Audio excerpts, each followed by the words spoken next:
Welcome to Business Coaching Secrets with Karl Bryan. If you want to attract new high-end coaching clients, fill live events, and build a wildly profitable coaching practice where business owners pay, stay, and refer, you've come to the right place. In this podcast, Karl provides his keys to the kingdom for finding and signing high-paying clients and building the coaching business of your dreams. Here we go. Hey. Welcome to Business Coaching Secrets. Good to have you guys here. And I got my boy Road Dog. Road Dog, are you with me? I am alive and well, my friend. That's what I want to hear. What's happened over on that side of the city? Sun shining, bud? We're Sun is shining. It's going to be a beautiful week, I believe. So tell me, man, over the course of the week, what did we get by way of questions? All right. You know what? There's one thing that is consistent, and that is there's no shortage of questions coming in. That is for sure. So I had a guy contact me just in regards to going into partnership with somebody. Like, obviously, you know, like when you got into business, like say with Adrian, obviously was his handsome, dashingly good looks. But, you know, when it comes to going into partnership, like what are your thoughts when looking at the possibility of going into a partnership with somebody? Yeah, and that's a business coach asking the question, I take it? Correct. So a business coach asking if they should take on a partner, right? Yes. Yep. Okay, so look, I think it's for the right personality. I think it's a great idea, but you do have to understand what happens. Bringing on a partner is a little bit like franchising in a way, and that it's a fabulous idea at the time, and then 2 years down the track, it can be a little bit less exciting. And for the simple reason that you really need to make $2.50 to keep one in that instance. So make no mistake about it, you got to make twice as much money to take the same amount home. Okay, so to be factor that in, but at the same time, it can be nice to get going and get over the line because let's face it, business can be a very, very lonely place. That's why things like BNI and networking organizations can be valuable. Like a lot of people join up with BNI, to get referrals and that sort of stuff, but they end up staying for the community, which I think is great. So yeah, I think not a bad idea, but here, the mistake that I've seen many, many a times, and this doesn't go for a business coach, this goes for partnerships of all shapes and sizes. In fact, I'll tell you about a client I had. He was a pretty heavyweight graphic designer. He used to do graphic design for Hallmark cards and this sort of thing.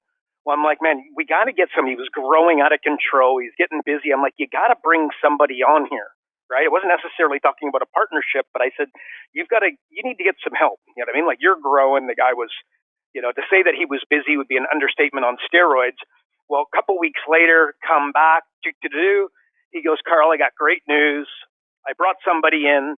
And that person, and basically it's like, oh, okay, that's fantastic. And what is that person doing? This guy was a very talented graphic designer. And guess who he brought on?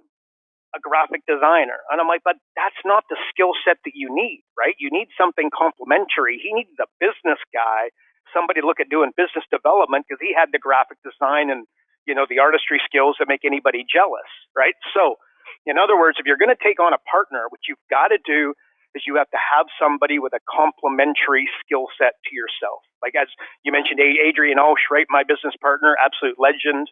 Most people listening and know exactly who he is. I am very big picture and Adrian is very detail orientated. So I come up with the big ideas. Quite frankly, I make the messes and then he cleans them up, right? And no doubt once in a while, he goes, Karl, please stop making the messes. And every once in a while I say, gee, I wish you could think a little bit bigger. But that is not... that is the way that you form an unbelievable partnership. You have complementary skills. So two things that I'd be looking at very importantly. One is that this person has, you need to understand that you're going to have to earn significantly more money in order to take home the same amount, but you need to have that complementary skill set. And really, where are those complements? If you take your coaching company, you break it down into 3 baskets. Of course, there's significantly more than this, but if you want to just break it down and make it nice, easy, bite-sized chunks to not overwhelm yourself, basket number 1 is lead generation, which takes talent, quite frankly. Number 2 basket is conversion. This is getting the paperwork, signing of the coaching clients, the closing of deals. And then the third one is the fulfillment, right? You guys have heard me say this before. When I talk to a coach who's looking, like, Karl, I want to hit 7 figures, right? I want $83,333 a month. I can do it. I want to get there. But what they don't realize, they're normally at a point, like say they're at 100 grand and they want to get to $1 million.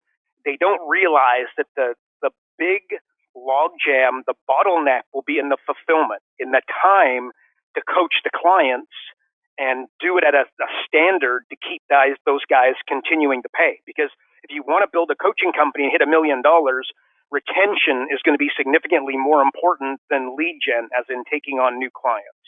So you should really have one guy in business development and one guy in the coaching, as an example, or a gal, of course.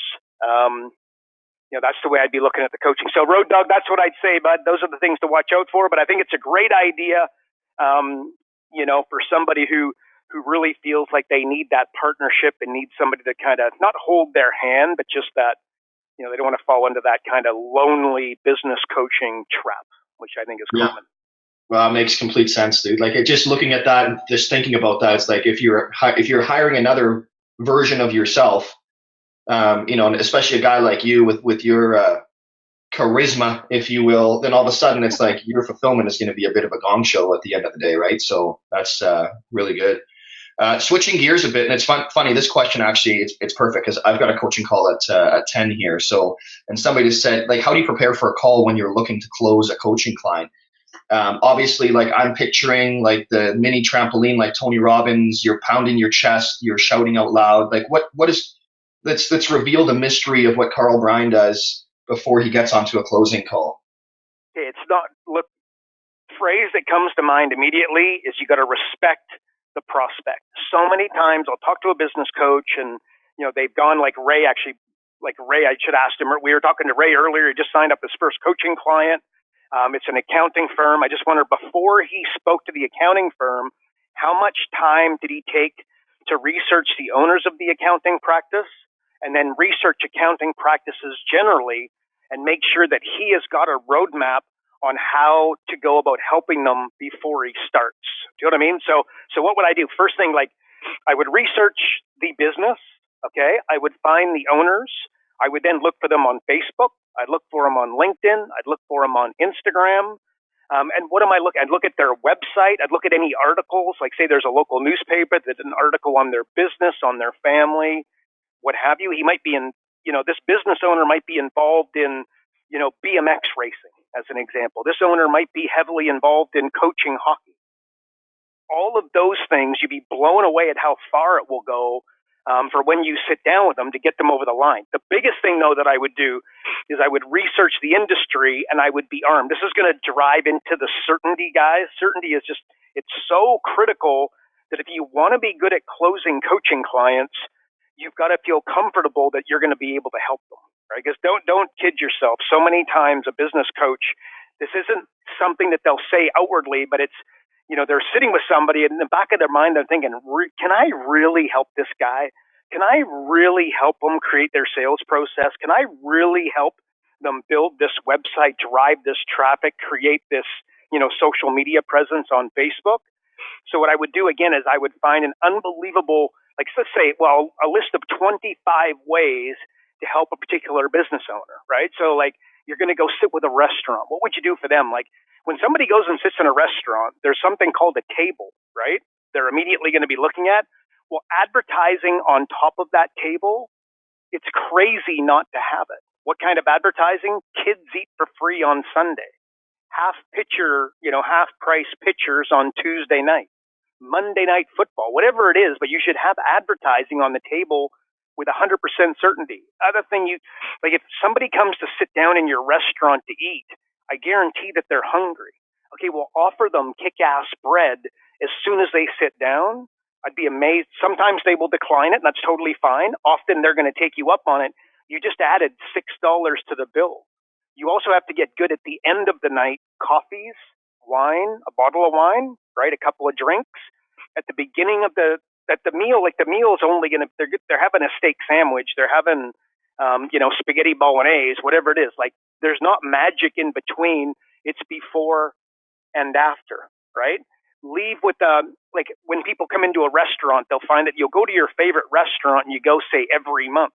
Okay, once they do the research and work out that the Bryan family come back every 30 days, well, when I leave, give me a little flyer that offers me a free appy if I come back in 14 days with an expiry date, right? Like, immediately. And once you get me in the habit of coming in every 2 weeks instead of every month, you just doubled the return on this customer over the course of 12 months.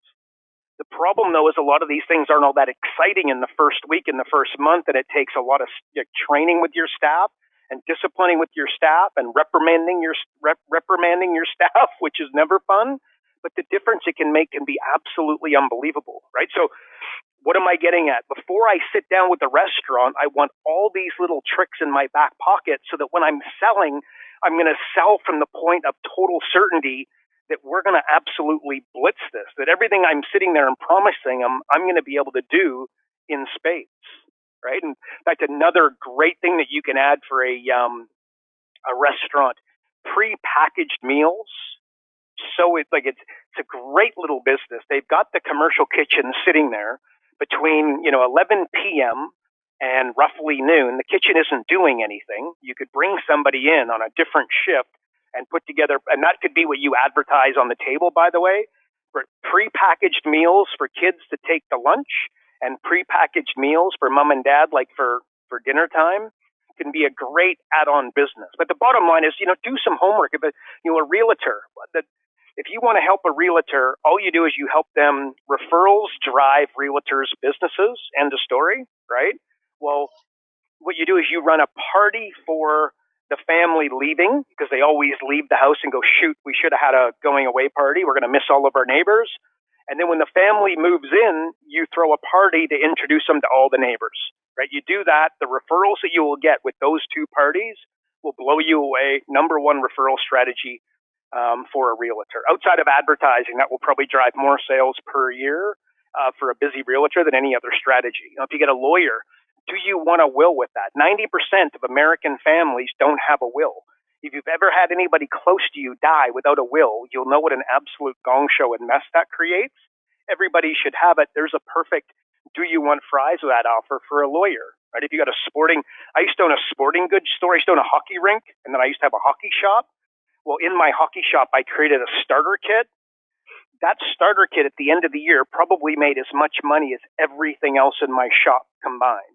Create a starter kit, right? And by the way, discount it, because ultimately you want to get a kid into skateboarding. You want to get a kid into golf. You want to get a kid into hockey.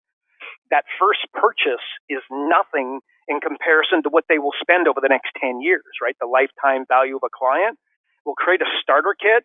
The fact that they are starters is just, it's going to sell incredibly well in that kind of dynamic. If you have a mobile, I'm writing a franchise system right now for a mobile car detailer. So think mobile car wash.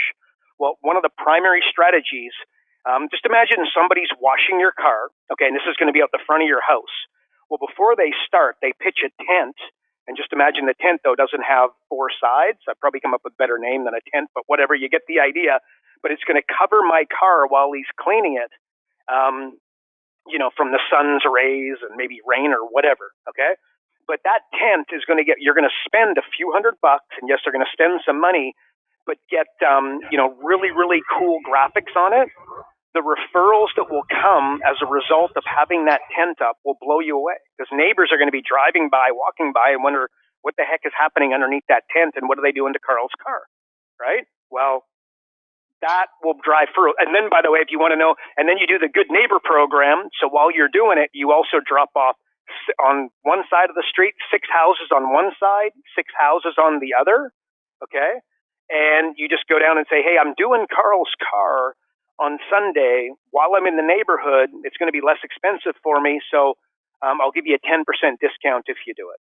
Boom. So that would be an example of what I do there. I could go on and on and on. The bottom line is, before I sat with any one of those industries, any one of those business owners, I would do my homework before I sat with them, so that the certainty within me when I go to close would be on steroids and your conversions are going to go up big time. But it all starts with respecting that client. Okay, so that's awesome, dude. Like that starter kit, I never even thought of that. That is genius. Like, what did you include in that starter kit? Exactly. Look, if you were a kid about to get started, what do you need? You need a pair of skates, shin pads, elbow pads, gloves, a jersey, a helmet, face mask. You're off. The absolute bare bones, right? The absolute bare bones. Like the worst knee pads and the worst elbow pads and the worst everything. It would all have to be upgraded. But what's the conversation in mom's head? I don't know if he's going to do it. And then, you know what I mean? What if he doesn't enjoy it? What if he doesn't like it? Yeah. I think you and I both have experienced that. I know with my daughters, it's the same thing. You enroll them in something, and then it's like, it's a big commitment, right? Financially or whatever. And you're like, man, you are going, you will like this. Yeah. Yes, exactly. I just spend so much money on it. Yes. Agreed, dude. Cool. So another question that came in, and I love it because this one, I saw you present this at conference 2 years ago in Vegas. It's your state story strategy. And somebody said, I heard you talking about a process of state story strategy, and that state is 95% of the battle. That really resonated, but it's easier said than done for me. Can you help with the process for managing my state? Okay, yeah, actually, yeah, I agree. I love that question. By the way, shamelessly stolen from Tony Robbins. 3 steps. You meet somebody and they're challenged with X, Y, Z. Like losing weight as an example, you normally find they spend all their time, following Oprah, Jenny Craig, finding ways to, like a strategy on how to lose weight. When in actuality, it's the story that they're telling themselves that I'm big bone, my parents are fat, that I was on a diet at one stage and didn't work anyways, right? That's the story, which puts them in an incredibly poor state, you know what I mean, where they're going to fail anyways. They're going to go back, right? So basically what you've got to do, hey, Road Dog, I'm getting a little bit of feedback on your end there, bud. I'm not sure what that is. But anywho, so state story strategy, so 3 steps. The most important thing is that from a place of determination, you can accomplish anything is what I'm kind of getting at. So just think state story strategy, and state is 95% as the question mentioned. Okay, so then so the question, Road Dog, then is how do I manage my state? How do I maintain a high level of, how do I stay motivated and whatnot and determined in the face of adversity? Am I wording that correctly? Is that what they're asking? Yeah, I would say so. It's like anything, right? It's easy for us to have a momentary sort of burst of energy and be in a positive state, but how do you maintain that? Yeah. Okay. So what you do, so you've got state, you take 3 words. So state, story, strategy. If you take state and you break it down, I would bring it back into 3 areas. You've got focus, you've got meaning, and then you've got do. In fact, I'll tell you a story. Tony Robbins talks about this often. If you hear Tony Robbins interviewed for a long period of time, you will invariably hear him tell the story of he was 11 years old. There was a knock at the door. He opened up the door. It was Thanksgiving, and it was a big guy standing there, and he handed over a turkey and all the cool stuff to go for a turkey dinner. And Tony Robbins' dad at the time, he was there, and they both had the exact same experience of somebody knocking on the door and then a big guy standing there handing them all turkey. The dad, he focused, this is charity. The meaning is I'm a loser. What did he do? He left his family, and Tony Robbins never saw him again, right? Well, Tony Robbins, the exact same scenario. What did he focus on? Gee, there's food. What's the meaning? Strangers care. What is he going to do? As you know, Tony Robbins has gone and fed more disadvantaged families than possibly anyone else in the world ever, right? So focus meaning do. So if you break down your state at any point in time, what are you focusing on? Are you focusing on the positive? Are you focusing on the negative? What's the meaning that you're attaching to that event, right? Like again, in a positive or a negative way. And then what's the action that you're going to take as a result? And you'll find that a lot of, and again, we mentioned lonely business owners earlier, can be really, really easy to fall into that, poor me and it's not going to work and it didn't work last time, et cetera, and make that 10 times more challenging than it otherwise needs to be for you. But I think that so I would, state is obviously something we're talking about, state of mind here, very complex topic. But if I were to nail it down real tight, real simple, think at any point in time, you're making 3 decisions.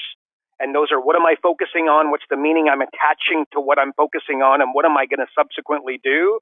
I think that you'd be 100 miles ahead in terms of, really just managing that state and staying in a state of determination. So then if you also thought, so what's the difference between a Serena Williams, Roger Federer, Michael Schumacher in his day, Wayne Gretzky, LeBron James, Tiger Woods with his big comeback? What's the difference? And you take it back and you go one word, and that's hunger. They are hungry. Like Roger Federer's got more money than he's ever going to need. I don't know how he's 35 years old, thereabouts, right? And he's still waking up at 5 o'clock in the morning, hitting tennis balls, playing against 18-year-old upstarts and 19-year-old upstarts. That it's the first round of like the nothings tournament. And these guys are playing Roger Federer. If they never go anywhere in tennis, if they can knock him off today in the first round of this little nothing tournament, they will talk about it for the rest of their life. How does Roger Federer still continue to battle and fight and scrape and claw in the 5th set against these guys that everything's on the line on the other end? And again, it's hunger. He's maintained his hunger throughout it all. And you will find that with all, uber achievers. You'll find that you bring it back to that one word. So again, what state are you looking for? What's the, that's going to get you over the line and make you murder it? I would say that hunger is what you're ultimately looking for within yourself. That's pretty cool, because when you were talking about Federer, love that dude, by the way. He is incredible to watch, obviously. You got to think that like some cheeky 19 or 20-year-old is sitting there going, oh, I'm going to force him to extra sets. I'm going to take this old man down. But they just don't have that same hunger that a guy like he has, right? That's the crazy part. Like they think I've got a one up on this guy, but yeah, probably not. Yeah. Well, I come back to his certainty as well, right? Like the same way that we talked about, you're going to sit down with the restaurant, be armed and ready to go with 10 different bulletproof strategies that are going to have the capacity to totally change this restaurant over the course of 12 months. Well, Roger Federer gets on the court and just a certainty within himself, including when he's down 2 sets to love, right? He's got the same amount. The certainty within him is just that I'm going to get this done. And the reason, because he's woken up at 5 o'clock in the morning, year after year, day after day, month after month. He's just, he's put in the hard work, and it comes down to it. You've got to do that, right? You put in the hard work. It doesn't just provide you the skills; it provides you the certainty to know that you did the hard work. I used to do that. I don't in any way compare myself to Roger Federer in any way, but I did play a decent amount of hockey in my day, and I can tell you this is something I always did. When the guys were at the boards drinking water, right in between the breaks, that is where I got my edge, in my opinion. You would never see me on the boards drinking water, ever. It would not happen. I'd die of dehydration before I'd go over there and miss a single minute of practice time when they were drinking the water. Because I'd see them over there, and the mental edge that I believe that it gave me, and the fact that I'm 5 foot nothing, right, didn't help. I needed to have an edge, quite frankly, and that's where I found a few other things. But and by the way, I wouldn't just go out there, but I'd be working hard while they were doing, I'd be doing sprints from blue line to red line, where they're having the water. So that's where I believe, just absolutely critical for state of mind. So the question, that's us, that's Roger Federer, whatever. What are they going to do? What are you going to do as a business coach to give yourself that mental edge? And ask yourself at every second of every day, you've got 3 questions. What am I focusing on? What's the meaning? What am I going to do? If you can start answering those at a higher level, I think that your level of success, it'll blow you away. Awesome. Yeah, yeah. I get it, man. It's funny because a guy like that, again, he's been in that situation how many times. He's put in the reps time and time again. It's just like that certainty, like it's, hey, been there, done that. Just another challenge in my way. Anyways, okay. Another great question, and here is a great way to age you quickly, Mr. Karl Bryan. So you've been coaching for about 300 years, I believe. And in that time, like when they were inventing the wheel, between then and now, like what changes have you seen over the past couple of centuries? But realistically, the question was over the last couple of decades. Yeah, I get it. Yeah. Okay. Thank you for that. Figure out dog. No, so what would I say? So, I mean, well, there's been tons. I mean, the internet over the last 10, 15 years, whatever it's been, the internet's obviously changed the game in a very real and tangible way. I would just say that the internet allowing people to both coach the way that you need to coach, because if you can't help your client, you don't need to have to do the work, but you do have to understand the function that social media is going to play in their business so that you can at least guide them, direct them, right? You don't need to be a world-class expert to understand it all conceptually. And the good news is that it's just a medium. If you really think about the internet is the middleman. Okay, so, businesses like Zappos and Amazon, they don't have a middleman. They're direct to consumer plays. So thinking of the internet for what it is a middleman to get you. If I want to fill an event, I can use, instead of going and hiring somebody, to fill my event and hiring a brokerage or hiring a telemarketing team or hiring a direct mail house, I could go to the internet and they can act as the middleman by understanding how to use it, act as the middleman to make sure that I've got 25 bums on seats in 3 weeks from today, right? So, I mean, the internet is the painfully obvious and, quite frankly, game-changing one. But I would say this in terms of, like back in the day, I've always done live events. That was always how I got coaching clients, and I built a $5.5 million coaching company, the tune of $400,000 a month, was doing live events. We do joint ventures like crazy. They'd fill live events. We do direct mail like crazy. They do live events. So I tell you, one of the things that I've seen change, and then one of the mistakes that I have made as I went along, is that I would do direct mail and then put bums in seats. And then I learned this magical thing, like the internet, and I was a spammer back, don't hate me, but back in the so the 2000-ish, I was doing spam. Before spam was spam, I'd send out 1 million emails, right? And again, 25 people would show up to a local live event. But what I did is I took that on, and it worked very, very well. And then we built databases through that, which we, instead of having to spam, we would just nurture the database. But basically, I stopped doing direct mail, and then I started doing email broadcasts. And then, in fact, fax broadcasts were in and around that time as well. And then social media came, and then it's like, social media, and then you stop the direct mail. And if I were to do it all again, one of the things that I've seen and the huge, how to navigate the change is that I should have kept doing direct mail the whole damn time, supplemented that with the emails, and then supplement and still do direct mail and still do email marketing, and then use social media as well. And then just understanding some of the nuances, right? Like in terms of, I'll give you an example. So if I send out if I want you to respond to an email, I send it out at 6 a.m. Eastern time. Okay. So basically when you get out of bed, it's one of the first emails that's right there. So if I can time it perfectly at 6 a.m. Eastern time, and that means that at 6 a.m., 70% of North America live in the Eastern time zone. So I want to hit your inbox at 6 a.m., which is 3 a.m. in the Pacific time zone, which is not ideal, but it's still going to be one of the first emails you're going to see on average. Okay. Well, so then what I did is I went, okay, so that's the magic time. So I would wake up in the morning, and let's say I was going to put a Facebook post, and then I want, to drive attendance, or I want to drive engagement of any shape or form through Facebook. I put it on the internet at 6 a.m. Eastern. Well, guess what? Nobody's on Facebook at 6 a.m. Eastern. If you want to put something on Facebook and get engagement, you got to do it at noon, right? You see, so that the message also needs to be adjusted ever so slightly, but for the most part, let's assume that the direct mail piece, the email, and the social media posts could all be the same, but they need to be adjusted with things like that, like time, right? Where I always did my events on Tuesday morning, in a perfect, I would do them Tuesday, right? Sometimes it depends on the location because you got to avoid things. You got to worry about traffic. You got to worry about parking and a few other variables. But I would do them on Tuesday, and ideally Tuesday morning if it's in the right market. And the reason why is that I've got Tuesday afternoon, Wednesday, Thursday, and Friday to follow up of the same week to sell you coaching.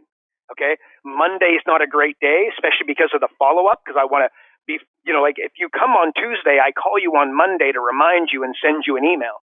Well, if it's on Monday, I don't have that same luxury on Sunday because you're not going to call somebody on a Sunday for your Monday webinar. I mean, you could, but I wouldn't advise it. Okay, so just understanding some of those little nuances.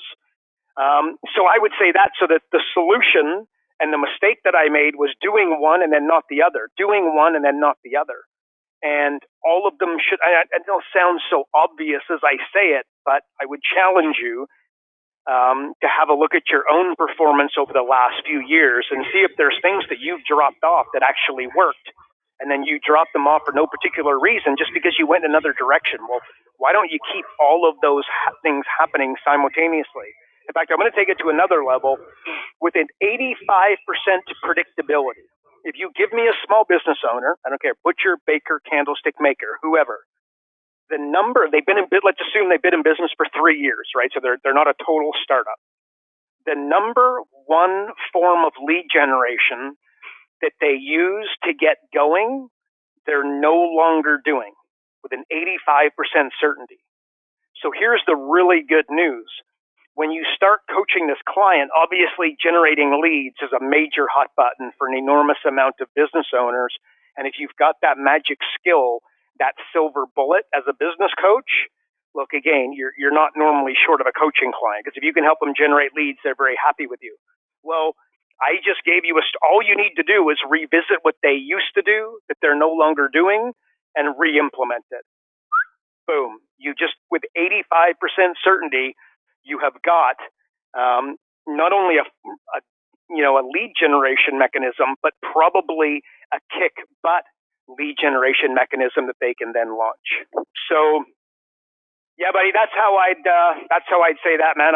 The internet is the big Mac Daddy, and then negotiating all these things and not making the error of turning one off to start a new one. That sounds elementary and fundamental, but I think a lot of folks are making that mistake. Oh, I don't think it's elementary at all. It's just, it's the new shiny object that we look at, and it's like, this is the thing that's going to replace all of these things the way that's marketed, and then we buy into that hype. But instead of testing it, I like that, the layering and just adding it on as new things come out. So with that in mind, actually, obviously you've been doing this for quite some time, and I love joking around about that. But when you look into the future, into that crystal ball, like, is there anything that you're seeing, like, where this is all going? Yes. So, like, changes in the marketplace? Yeah, changes in the marketplace and how the effects that's going to have on a coach in terms of what can we do? Like, what are you seeing and how can we prepare? Yes. Okay. I'll give you 2 words. Okay. And these aren't $1 million words. These are $1 billion words with a B. And I suggest everybody write these down, commit them to memory, put them on your phone if you don't have a pen handy. Convenience, delivery. Those 2 words are, everything is moving in that direction. We're becoming ridiculously, I don't know if we're becoming ridiculously lazy. I guess we're just becoming conditioned, right? So if you've got you've got a frog and you put it in a pot of water, and then you turn up the water or turn up the heat, right, to maximum, as in boil it, the frog will boil to death because over time he just becomes conditioned to the water, and all of a sudden now he knows, how the hell do I get out of here? If you have a pot of boiling water and you drop a frog on top, he'll just jump straight out of the water with burnt feet, right? Okay, so we just become conditioned over time. So right now we're the frog in the water towards those 2 words, convenience and delivery. So Amazon, you guys might have heard of that company. It exists for those 2 words, right? Zappos, again, Zappos sell $1 billion of shoes per year. Some outside of the United States might not have heard of it. Unbelievable company.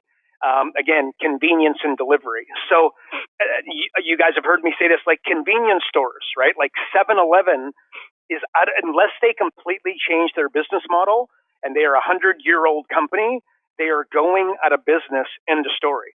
Why? Because the same way that you deliver a pizza right now, like if I go to you, hey, let's grab some pizza, your mind, without even realize it, will automatically go to delivery. Okay, so you just dial up, and it's Domino's or Pizza, whatever the name of the company. You dial it up, and then the pizza comes. And in some cases, you'll go pick it up. But if you do your numbers, you're going to find over the course of 12 months, you will pick up your pizza 20% of the time, and you will get it delivered 80% of the time. Well, 7-Eleven is built on you drive, like milk and bread are the two things that I need it. Where do you go? You go to 7-Eleven, and then you go and you get gas, and you grab some Smarties and a couple and a Slurpee and a big gulp or whatever it is, and then you get out of there, right? So all of a sudden their unit of sale grows. So in the future, the same way that you order a pizza, you are going to dial a number, and the bread and the milk will be dropped off at your house quicker. And think drones, last minute delivery, etc. It will be dropped out of your house faster than you could get in the car, drive to 7-Eleven, and get home with it. Okay, so believe me, this is coming. Think of Uber Eats. You guys probably heard of that, right? Uber Eats exists for that reason. Skip the Dishes is another version. Some of you have heard of that. Some of you haven't. Depends what country you're in. It's the same as Uber Eats, right? Unbelievably quick growing company. So convenience and delivery. So the question is, there's those are the two words that are going to start with a B in terms of the potential with them, right? billion-dollar words. So what does that mean to you and your client? So if I have a client, I said it earlier, if you're helping a restaurant, one of the things that I would look to bolting onto their business model is a delivery of prepackaged meals. Two words, convenience. Don't get them to come pick it up. Drop it off at their house. In a perfect world, sales will go up as a result. If I have a dry cleaning client, I will be delivering it. I mentioned I'm building a franchise system for a mobile car detailer right now. Think of the car wash. I was sitting there one day and I was waiting in line, and I'm like, this is crazy. I'm a busy guy, right? As we're all busy folks, right? I do not have 30 minutes to wait in line for the damn car wash my car, and then, leave and have to drive slowly for the next 5 minutes so that the water dries. I don't have time. And I will overpay for somebody to come to my house and clean my car. Okay, so believe me, a mobile car detailer, mobile car wash on steroids, we'll call it, this is a great business. And then picture an app where, sure, Carl, I will come and wash your car, but I've got to be able to get 4 people on your street in order to make it worth coming. Well, the app, I let all my neighbors are on. I'm sure you guys have your neighbors on a text message. I've got mine. I send a text to my boys. Hey guys, Connor's going to come and, clean my car, but I need 3 more people for him to do it. I want to get the damn thing clean. They all press the button. Next thing you know, he's got 5 people on the one street ready to go. He's there tomorrow. He's there on Monday, what have you. Boom. He's doing it, right? So car wash will be delivered in the future. I categorically guarantee it. So don't go into the business of, a car wash without an enormous amount of research, right? Because I'm telling you, it's probably a bad business. And by the way, people aren't going to own cars the way we do today in 10 years, which makes it doubly a bad business. So this is something you want to think about in terms of, investing $1 to $2 million in a car wash that used to be a great business model. You'll hear interviews that I did, years ago where I go, this is an example of a really great business, a car wash. Well, times change, right? And I'll tell you that I would not say that today, not even close. So convenience and delivery, haircut, same thing. I'm a busy guy. I do not want to spend, like my hair, it's kind of weird. If my hair gets too long, I find that I get a bit antsy. I don't know what it is. You see, I wear a baseball hat a lot for that simple reason. The reason I would get my hair cut every 3 weeks if possible. I don't have 45 minutes to an hour to drive there, wait in line, get my hair cut. And frankly, you could have the biggest beginner. I don't care what my hair looks like. I just don't want it to be long, right? Other than a good haircut and a bad haircut, for me, it's 2 days and no one would ever know, right? So my haircuts in the future will be delivered. That's another franchise system, right? So if you know of a hair salon and they are not they're not moving towards doing some mobile stuff, I will tell you in 5 years, frankly, I think that they're going to be in trouble. And by the way, that's a barbershop for the women listening, right, like you guys, it's an experience for you guys. It's a lot of fun, right? Like, well, in some cases. So I don't see the same trend for, because the colors and all that stuff that need to come with it, not coming. So basically convenience and delivery. And by the way, in some cases, they'll come into your garage or into your kitchen and cut you and your family's hair.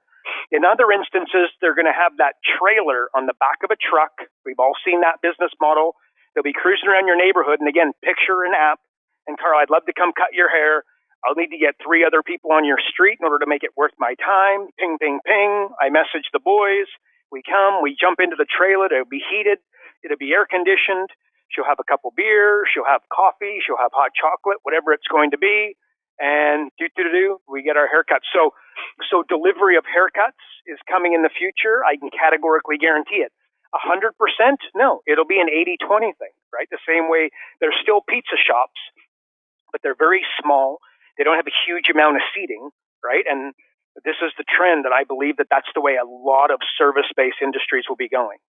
So yeah, Road Dog, that's what I'd be. Those two, I would be. I would be spending a lot of. Like, you have a client, and you can move them in that direction. I would be encouraging you to look at it very seriously. Detailing, get it. Haircut, I don't know, dude. Now, again, speaking of mistakes, and that is looking at your hair sometimes, I think you make some pretty grave mistakes with your haircuts. Speaking of big mistakes, what would you say is the biggest mistake that you ever made in your coaching career? I'd be really curious on that. Biggest mistake? I think I outlined it a little bit earlier, where I'm talking about, stopping one to do another, stopping another to do another. The biggest mistake I've made. Putting you on the spot here, I realize that, but I'm curious because, like it's all about that, like if you could go back and kind of talk to that younger version of you, it'd be like, Carl, if you can avoid this one thing, what is it? Yeah. Oh, it just comes back to mindset and believing in myself. I mean, look, okay, here it is. It's worrying too much about what other people think.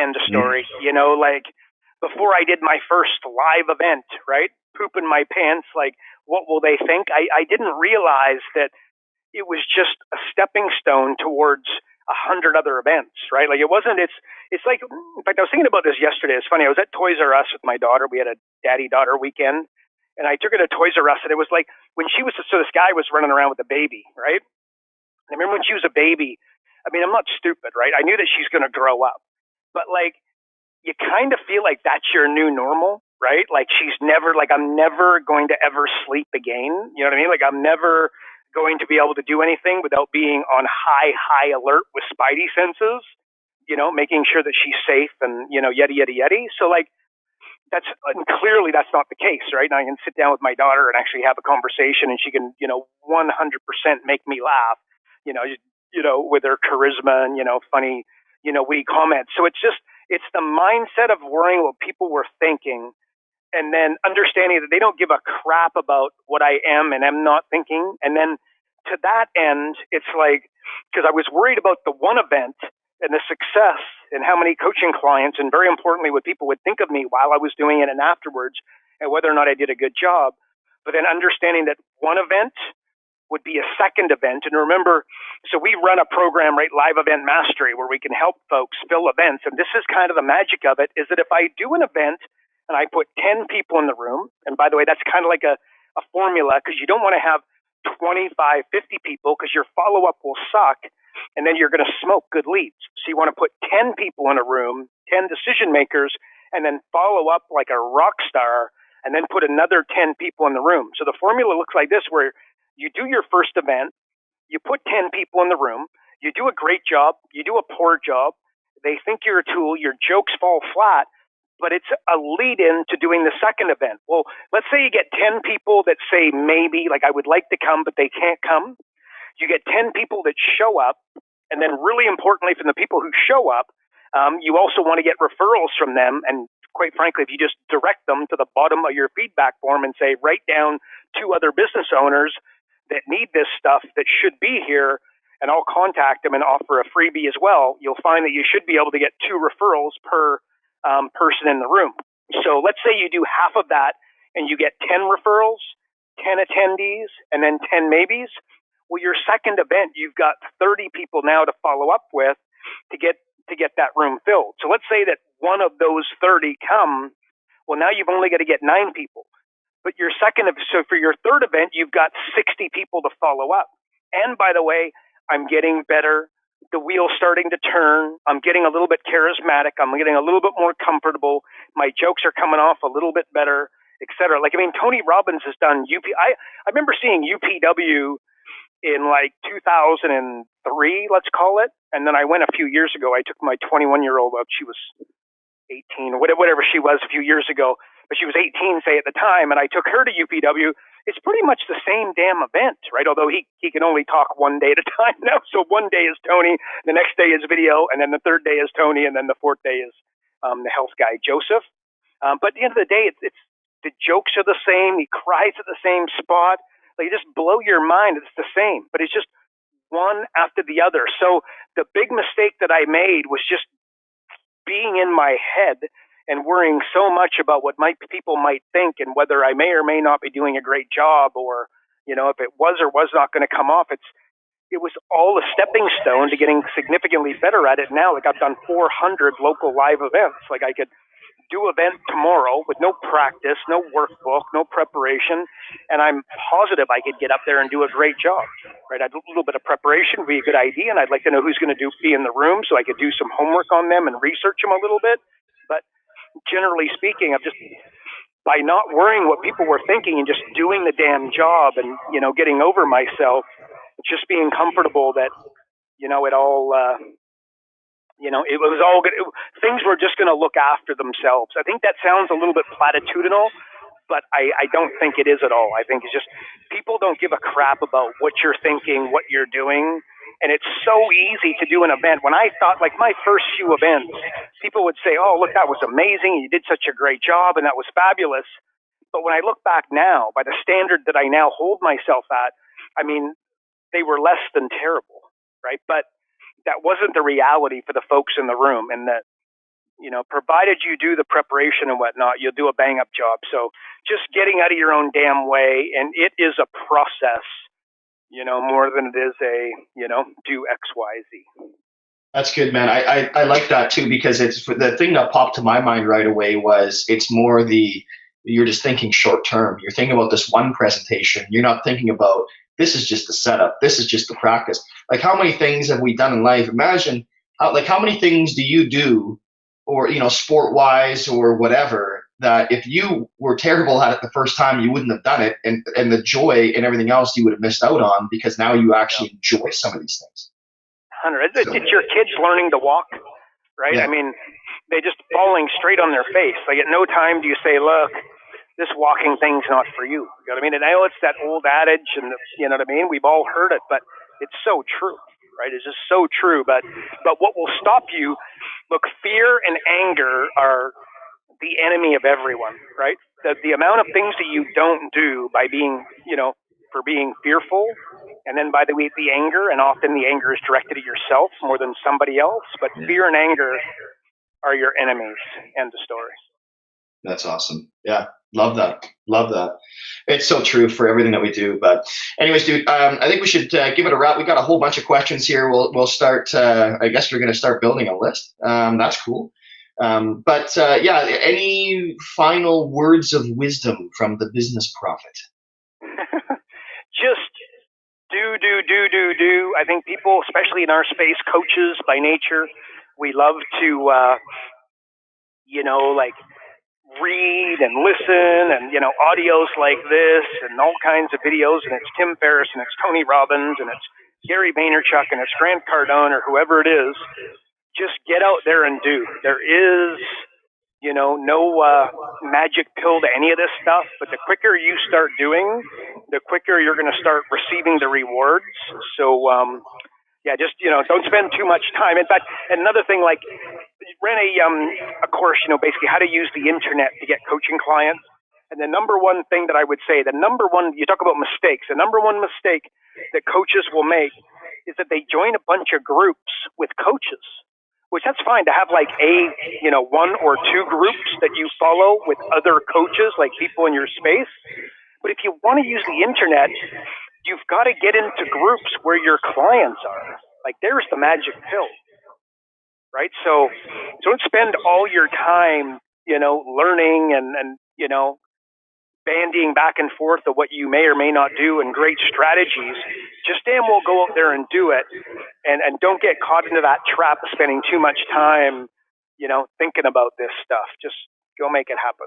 So that's what I'd say is my parting words, my man. That's awesome. It ties right into everything, right? It's that whole don't overthink it, get out and do it, know that you're going to get better, test, try, put in the reps and go from there. Like that's it. There's no secret there. So there you go, man. Awesome. Well, that was fantastic and awesome, dude. I appreciate your insights every single time. I always get a couple golden nuggets out of it every week. You beauty, brother. Appreciate it, man. Awesome. Kick some ass over there, my man. And folks, appreciate you being here, and we'll talk to you next week. Have a good week, everybody. Karl Bryan built Profit Acceleration Software 2.0 to train business coaches how to find any small business owner more than $100,000 in 45 minutes without them spending an extra dollar on marketing or advertising. This becomes a business coach's superpower. So as a business coach, you'll never again have to worry about working with business owners that can't afford your high-end coaching fees. Check us out at Focused.com.